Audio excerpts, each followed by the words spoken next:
Central Asian traditions.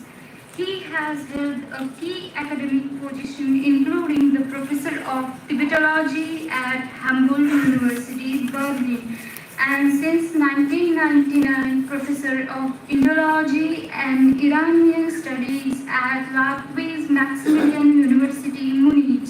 He also served as the Dean and the Managing Director of the Department of the Asian Studies.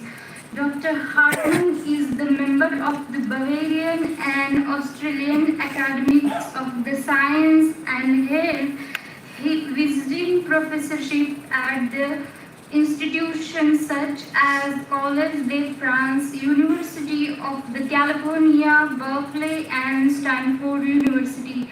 His extensive contribution to the Buddhist studies and the manuscript preservation had made the lasting impact on the field. He is the well-known personality. Now I request the professor please come on the stage and give your valuable insights.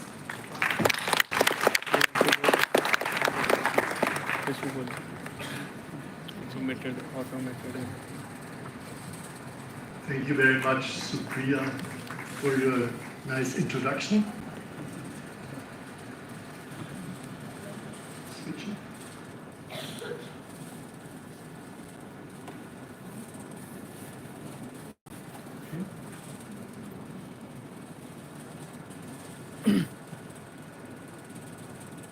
What can I say after the speech you just heard, after the wonderful speech you just heard?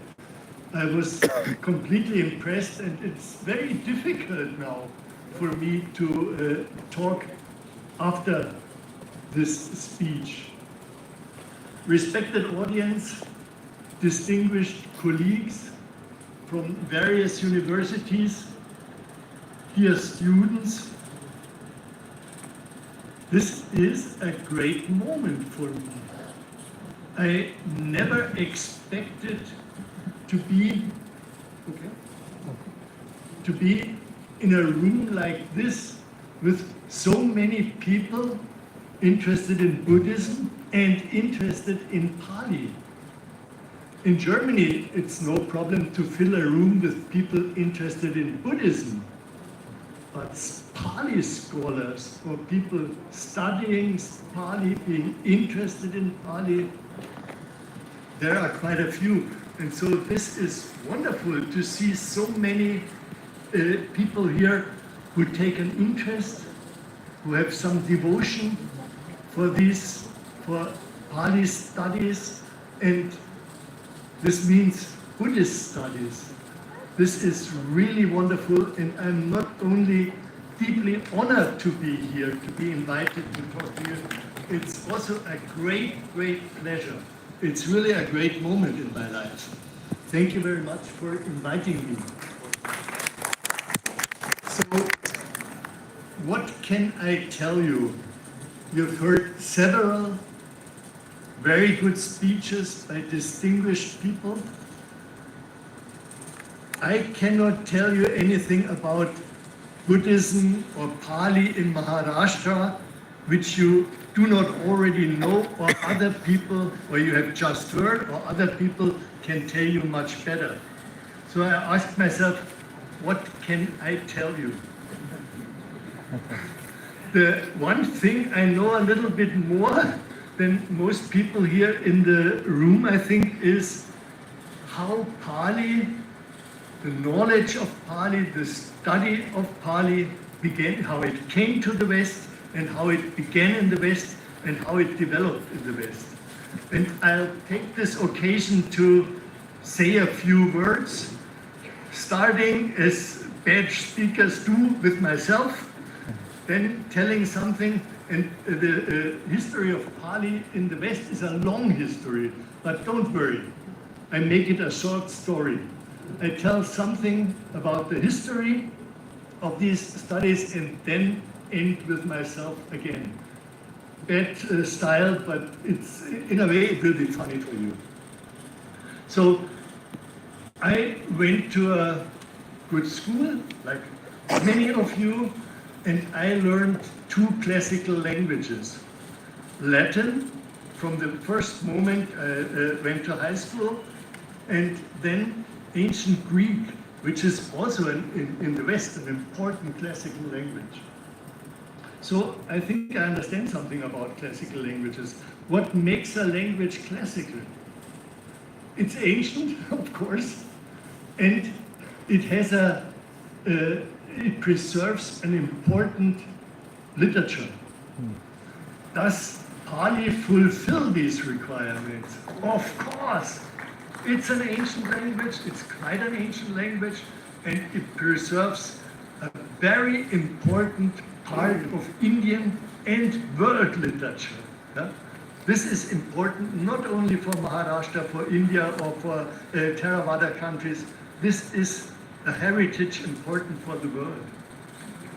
So when I was young, already at school, at the end of my time at school, I had my first contact with Pali, and I come back to that later. So it's a long time that I have some idea of this language. When did knowledge of Pali arrive in the West, in Europe? This was about 350 years ago, so quite a while ago, when travelers went to Sri Lanka and Siam, Thailand, and brought back some knowledge. So perhaps the first was a British traveler, Robert Knox, who in 1681 published a book. He went to Sri Lanka and he published a book with the title Historical Relation of Ceylon. Relation in the sense of report. Historical report of Ceylon. And he wrote something about Pali. That was not very precise. But 10 years later, a French person, an envoy, so a political person, an envoy of King Louis, the famous French King Louis XIV, sent to the king of Siam, to the king of Thailand. He came back in 1691 and he published a book, a work, and I tell you the French title because that was the first, Description du Royaume de Siam in Paris. Published in Paris, and only 2 years later, so it was evidently a success, the book.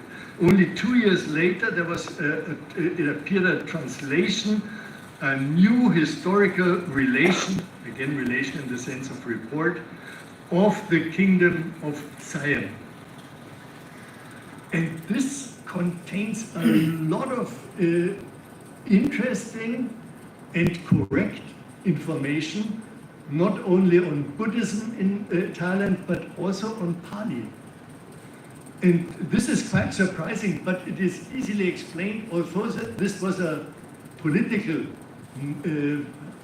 undertaking, this person, Simon de la Loubière, he took interest, personal interest, and he went to the monasteries and talked to the monks, inquired. So like some modern scholar, like an ethnologist, he went to the places where he found sources, living sources, and he used this information he got.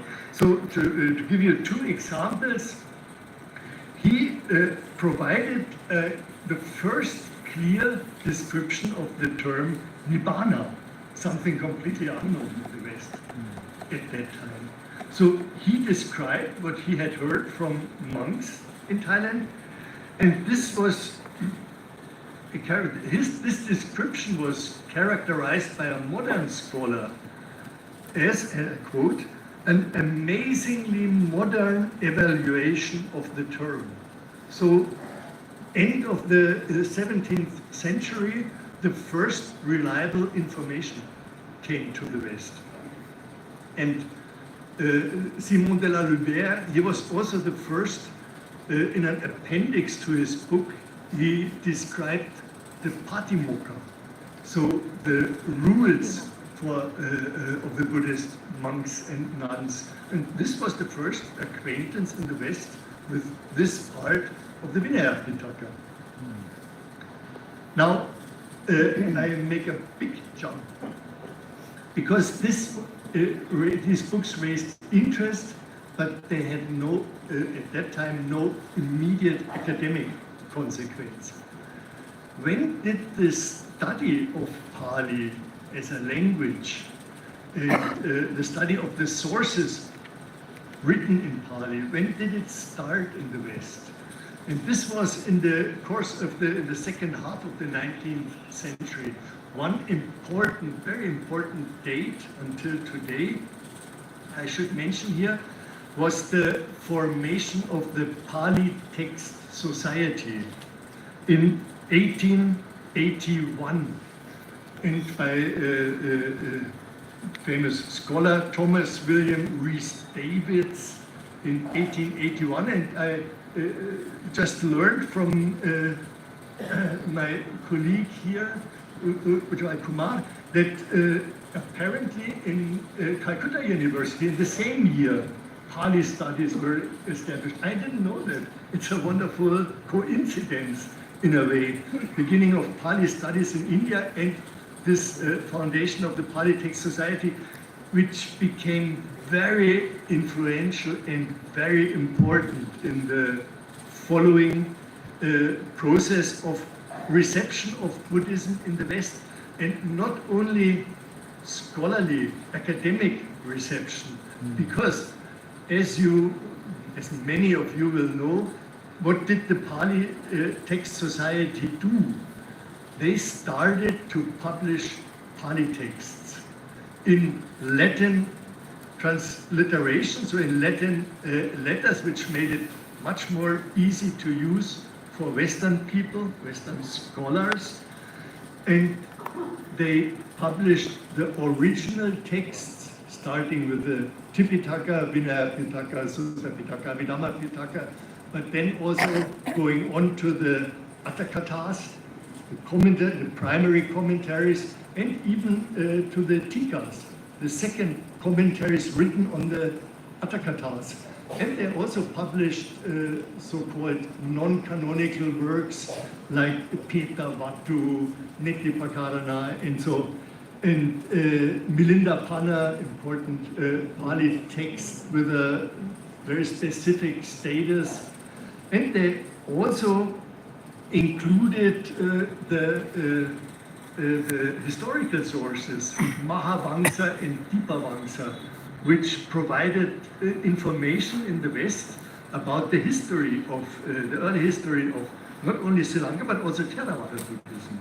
So very important sources made accessible in original text in Latin transliteration, but not only that, Pali Text Society also provided translations of a lot of texts. Until today, more than 200 editions and more than 200 translations. And the editions of, like the Digha Nikaya consists of 3 volumes, Samyutta Nikaya of 5 volumes. So the real number of volumes is much higher. And this was extremely important for the academic development on one hand, and for the reception of Buddhism on the other hand. So the Buddhism which was received in the West in the second half of the 19th century and the beginning of the 20th century, that was basically Pali Buddhism, Theravada Buddhism, which very much dominated the reception in the West. And I can, this gives me a chance to switch to the German-speaking world, where the translations of the Pali Text Society were less received. But there was an Austrian scholar, and I want to mention his name so that you hear it at least once in your life, Karl Eugen Neumann, who lived from 1865 to 1915. He was born and he died in Vienna, but he studied in Germany. And he studied Indology in various places with professors who were also well acquainted with Pali.